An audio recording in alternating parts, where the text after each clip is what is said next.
If that becomes a social norm, then how do you decide somebody has whatever, multiple wives, and how do you decide somebody has no wife? You're opening up your memory body. This will cause a whole lot of turmoil within the system.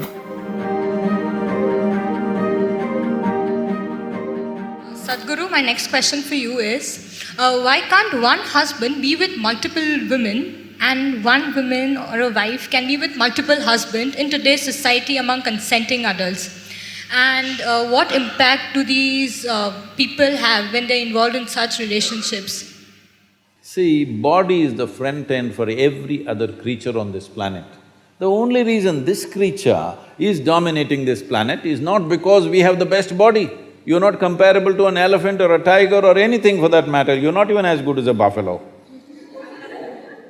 Yes, in terms of strength and physical prowess, you're nowhere comparable. This is dominant because of its intelligence, this is dominant because of its consciousness. But right now, we are creating a world where your biology is the front end of your life. These things were done at a certain time when the social situations were such. Or men were married to more than one woman. This was mainly because men died more often than women. Today, both men and women are outside, both may get killed, that's different. But at that time, largely women stayed home because she was continuously pregnant. From the age of 14 to 45, 50, she's almost all the time either she's pregnant or she has a young child. This is how life used to be. So because of that, she stayed home and she took care of the property and the agriculture and stuff. Man went out to do business or for war or something else, he went out. So men always died more often. So generally, in most societies in the past, the number of men was much less than the number of women, always. This has been the state all across the world.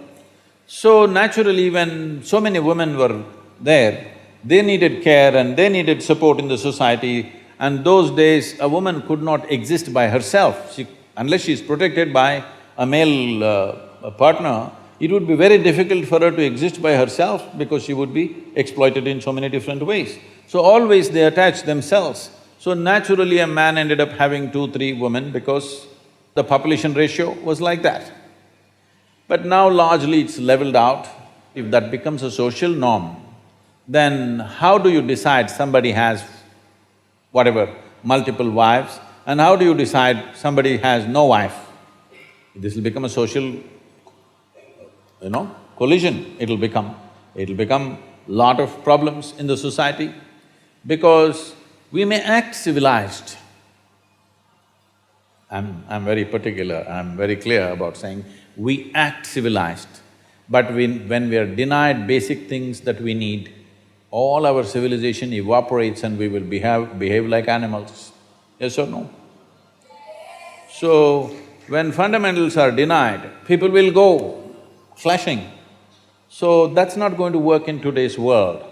And above all, the women's condition will become very bad. If you're asking this question in a more existential way, well, see, this is a certain framework of not just of bone and muscle and flesh. There is a certain energy framework. Only because of that, it takes certain form. See, if you eat mangoes every day, and let's say a cow eats mangoes every day, at some point will you or the cow get confused whether you're a cow or a human being? Or will the cow get confused? Such a thing never happens because there is a clear-cut inner framework to which flesh and blood is added. But there is a framework, an evolutionary memory framework is there, it never gets broken, isn't it?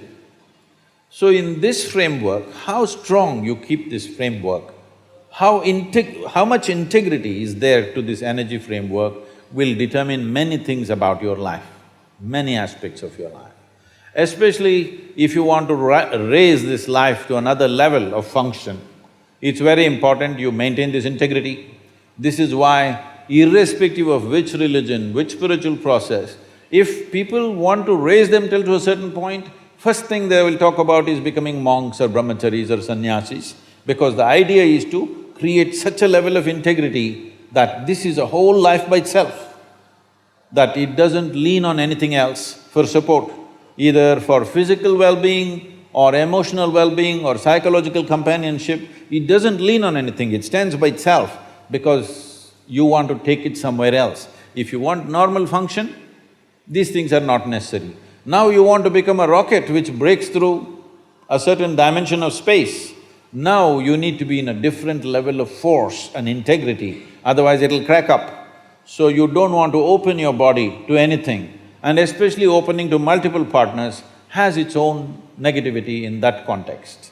How much pain you look at Draupadi's life, how much volatility, how much pain, how much suffering she went through in her life, and how much pain and suffering she caused because of her anger and jealousy and whatever else. So, these things happen for variety of reasons. You can't blame everything on that one aspect, but that aspect also has a say in these aspects, because you're opening up your memory body, your energetic body, which is essentially ruled by memory, to variety of memories. This will cause a whole lot of turmoil within the system, which could affect that life and many other lives. So Draupadi's life is in a way a sample for that. It's not an absolute. This is not an absolute, but this has an influence.